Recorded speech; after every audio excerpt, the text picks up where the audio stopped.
Shrimati Leelavathi K ವಸಂತ ಪೂಜಾರಿ ಇವರು ಮಹಿಳೆ ಅಬಲೆಯಲ್ಲ ಸಬಲೆ ಎಂಬುದನ್ನ ತೋರಿಸಿಕೊಟ್ಟಿರುವ ದಿಟ್ಟ ಮಹಿಳೆ.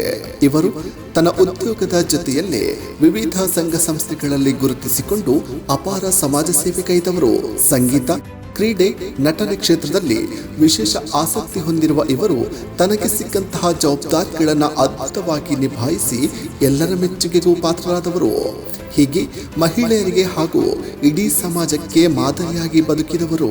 ಸೋಳಂತೂರು ಗ್ರಾಮದ ಪಣಕಜಿಯ ನಿವಾಸಿಯಾಗಿರುವ ಇವರು ನಾವೂರು ಗ್ರಾಮ ಪಂಚಾಯತ್ ಕಾರ್ಯದರ್ಶಿಯಾಗಿರುವ ವಸಂತ ಪೂಜಾರಿ ಅವರ ಪತ್ನಿಯಾಗಿ ಪ್ರಥಮ ಪಿಯುಸಿಯಲ್ಲಿ ವ್ಯಾಸಂಗ ಮಾಡುತ್ತಿರುವ ಸುಭೀಕ್ಷ ಬಿ ಬಂಗೇರ ಪುತ್ರಿಯೊಂದಿಗೆ ಜೊತೆಗೆ ಇಬ್ಬರು ತಬ್ಬಲಿ ಅಕ್ಕನ ಮಕ್ಕಳ ತಾಯಿಯಾಗಿ ಸುಖಿಮಯ ಸಂಸಾರ ನಡೆಸುತ್ತಿದ್ದಾರೆ.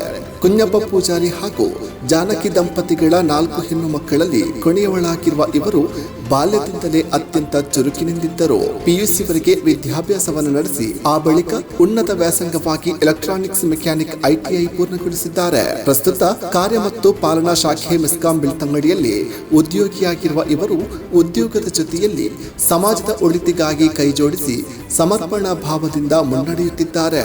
ಮುಂಡೂರು ಮಹಿಳಾ ಬಿಲ್ಲವ ವೇದಿಕೆಯ ಅಧ್ಯಕ್ಷೆಯಾಗಿ 2 ವರ್ಷ 2024-25ನೇ ಸಾಲಿನ ಶ್ರೀಕೃಷ್ಣ ಜನ್ಮಾಷ್ಟಮಿ ಸಮಿತಿ ಪಣಕಜೆ ಇದರ ವತಿಯಿಂದ ನಡೆದ ಸಾರ್ವಜನಿಕ ಮೊಸರು ಕುಡಿಕೆ ಉತ್ಸವದ ಅಧ್ಯಕ್ಷರಾಗಿ, ಶ್ರೀಕೃಷ್ಣ ಸ್ಪೋರ್ಟ್ಸ್ ಕ್ಲಬ್ ಪಣಕಜೆ ಇದರ ಗೌರವಾಧ್ಯಕ್ಷರಾಗಿ, 2025-26ರಲ್ಲಿ ಯುವವಾಹಿನಿ ಮಹಿಳಾ ಸಂಚಾಲನ ಸಮಿತಿ ಬೆಳ್ತಂಗಡಿ ತಾಲೂಕು ಇದರ ಪ್ರಧಾನ ಸಂಚಾಲಕಿಯಾಗಿ, ಯುವವಾಹಿನಿ ರಿಜಿಸ್ಟರ್ಡ್ ಬೆಳ್ತಂಗಡಿ ಘಟಕದಲ್ಲಿ ಸಂಘಟನಾ ಕಾರ್ಯದರ್ಶಿಯಾಗಿ, ಮಹಿಳಾ ನಿರ್ದೇಶಕಿಯಾಗಿ, ಸಾಂಸ್ಕೃತಿಕ ನಿರ್ದೇಶಕಿಯಾಗಿ ಸೇವೆ ಸಲ್ಲಿಸಿರುವ ಇವರು ಇದೀಗ ಯುವವಾಹಿನಿ ರಿಜಿಸ್ಟರ್ಡ್ ಬೆಳ್ತಂಗಡಿ ಘಟಕ ಇದರ ಅಧ್ಯಕ್ಷೆಯಾಗಿ ಆಯ್ಕೆಯಾಗಿರುವುದು ನಮ್ಮ ಹೆಮ್ಮೆ.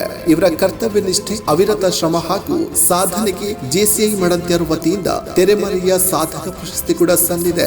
ಸಂಗೀತ, ಹಾಡುಗಾರಿಕೆ ಇವರ ಹವ್ಯಾಸವಾಗಿದ್ದು ಸಮಾಜ ಸೇವೆ ತನ್ನ ಬದುಕಿನ ಕರ್ತವ್ಯವೆಂದು ಸದಾ ಸಮಾಜ ಸೇವೆಯಲ್ಲೇ ತೊಡಗಿಸಿಕೊಂಡಿದ್ದಾರೆ. ತನ್ನ ಉದ್ಯೋಗ, ಸಾಂಸಾರಿಕ ಜೀವನದ ಜೊತೆಗೆ ಹಲವಾರು ಸಂಸ್ಥೆಗಳ ಜವಾಬ್ದಾರಿಯನ್ನ ದಿಟ್ಟವಾಗಿ ನಿರ್ವಹಿಸಿದ ಕೀರ್ತಿ ಇವರದ್ದು.